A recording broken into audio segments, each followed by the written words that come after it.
রাধে রাধে বন্ধুরা, হরে কৃষ্ণ। আশা করছি সবাই খুবই ভালো আছেন। আমি গোপাল সন্ধ্যের কৃপাতে আপনাদের আশীর্বাদে খুব খুব ভালো আছি। আজকে একটা ছোট্ট শর্ট ভিডিও নিয়ে চলে এসেছি। কালকে তো রাধাষ্টমী, তাই আমি রাধারানীর জন্য একটা উপহার নিয়ে এসেছি। তো আমার রাধারানী তো কত সুন্দর লাগবে নাই বা কেন, আমার রাধারানী তো সব থেকে সুন্দর। আর সব রাধারানীকেও কালকে জন্মদিনের অ্যাডভান্স হ্যাপি বার্থডে। আর দেখো বন্ধুরা, মা কালকে রাধারানীর জন্য এই উপহারটাই নিয়ে এসেছিলো, কিন্তু একটু সমস্যার কারণে ভিডিওটা করতে পারিনি।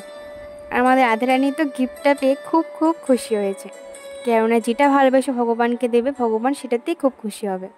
তাই কালকে একটা মুকুট, কানের দুল, হাতের বালা আর এই রূপোর হার, সবই রূপোর দিয়েছি ভগবানকে। আর চেষ্টা করবো আস্তে আস্তে সোনার দেওয়ার।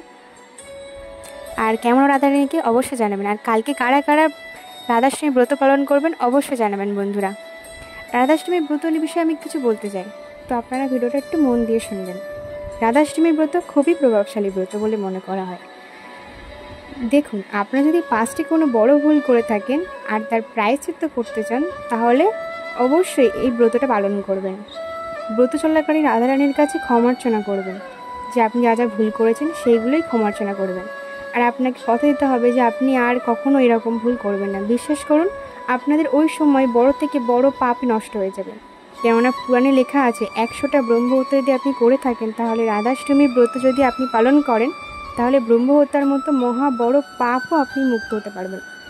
শুধু এখানেই শেষ নয়, 1000টা নির্জল উপবাস রাখার পরে যে পুণ্যি পাওয়া যায়, সেই পুণ্যি একদিনে রাধাষ্টমী পালনের পরই পাওয়া যায়। সেই জন্য সবারই রাধারানীর ব্রত বা রাধাষ্টমী ব্রত পালন করা অবশ্যই উচিত। আর বলতে বলতে আমার রাধারানীকে খুব সুন্দরও লাগছে, সাজানো কমপ্লিট হয়ে গেছে। রাধে রাধে, হরে কৃষ্ণ।